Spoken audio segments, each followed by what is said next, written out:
सत साहिब भाइयों और बहनों, आज के इस वीडियो में हम सुनेंगे एक बहुत ही अद्भुत कथा जो कि दामोदर सेठ की है।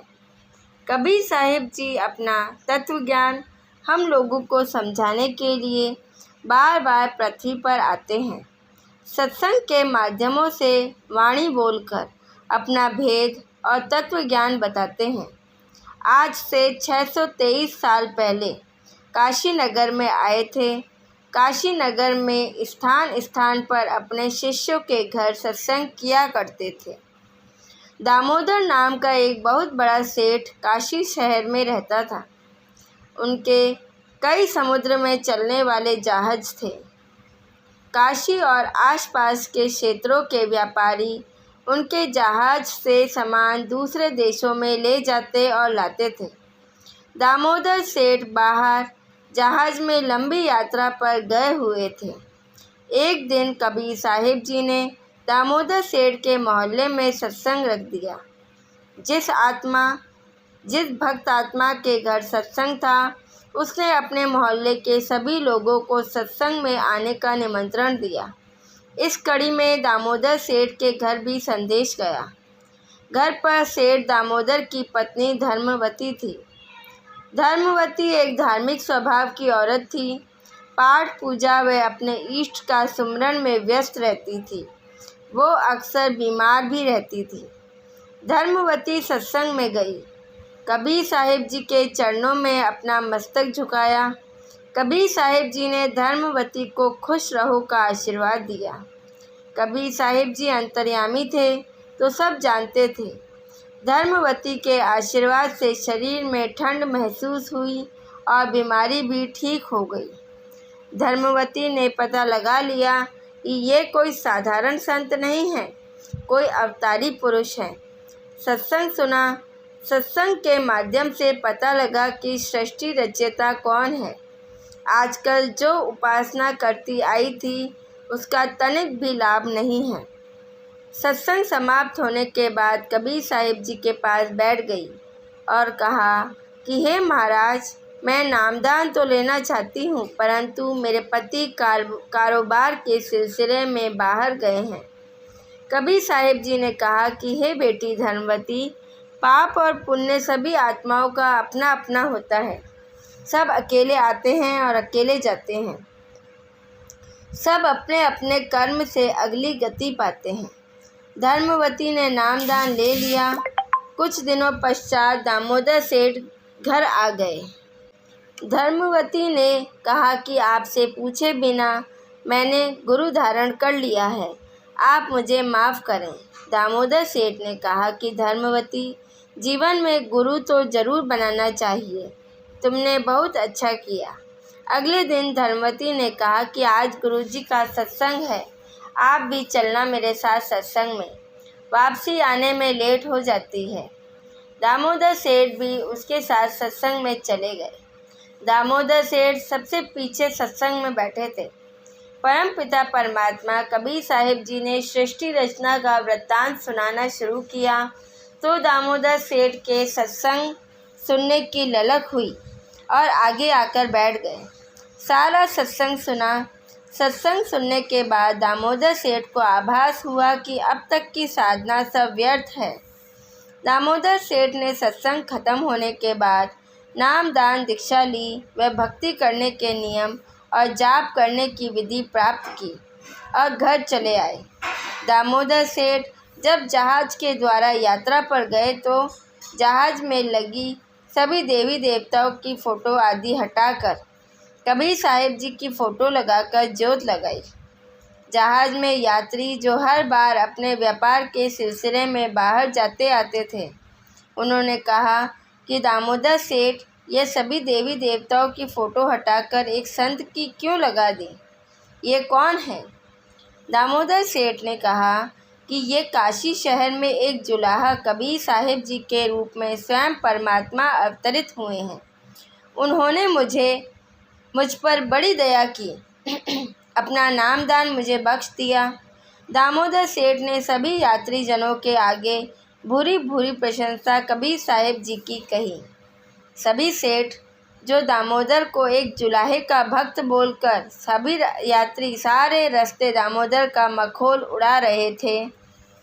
कोई कबीर कह रहा था, कोई भक्त कहकर कमेंट कर रहा था। तब एक चक्रवाती तूफान समुद्र में दूर से आता दिखाई दिया। सभी यात्री समझ गए कि ये समुद्री तूफान भारी नुकसान पहुंचा सकता है। सभी यात्री अपनी मौत को देखकर अपने अपने इष्ट को याद कर रहे थे। तूफान लगातार आगे बढ़ रहा था। यात्रियों की आंखों में मौत का भय साफ नजर आ रहा था। सभी यात्रीगण भयभीत होकर कांप रहे थे। तूफान जब 10-20 फुट की दूरी पर रह गया तो सबको अपनी मौत दिखाई देने लगी। अब कोई चारा नहीं था।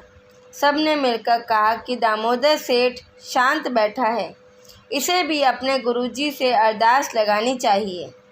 वही सभी यात्रीगण सेठ दामोदर से बोले, भाई दामोदर सेठ, हमने अपने सभी देवता और भगवानों को मदद के लिए पुकार लिया, लेकिन किसी से कोई मदद नहीं मिल रही। मौत निकट आ गई है। दामोदर सेठ जी, अब आप भी अपने परमात्मा को सहायता के लिए याद कर लो। तब दामोदर जी कहते हैं कि जब ब्रह्मा, विष्णु, महेश, शेरावाली आदि देवी देवता ही आप भक्तों की कोई सहायता नहीं कर पा रहे तो मेरा भगवान तो एक छोटा सा जुलाहा है, वो मदद कैसे करेगा। सभी सेठ बोले, भाई एक बार तू भी दिल से अपने कबीर से प्रार्थना करके देख ले। दामोदर सेठ ने कहा कि बाद में ये मत कहना कि हमारे देवी देवता ने हमारी मदद की है। तब दामोदर जी ने मुझ कबीर को आत्मा से पुकारा और कहा, भगवान आज अपने इस दास की रक्षा करो। परमात्मा, अब इस बच्चे की लाज आपके हाथ में है। मैंने इन सभी यात्रियों के आगे आपकी घनी महिमा सुना दी। मालिक, मैं तो नीच हूँ, परंतु आप मेरे स्वामी हो, दया करो मालिक। उसी समय की बात है, परमात्मा कबीर साहिब जी काशी नगर में सत्संग कर रहे थे। अचानक कबीर परमात्मा कपड़ों समेत पूरे पानी से भीग गए।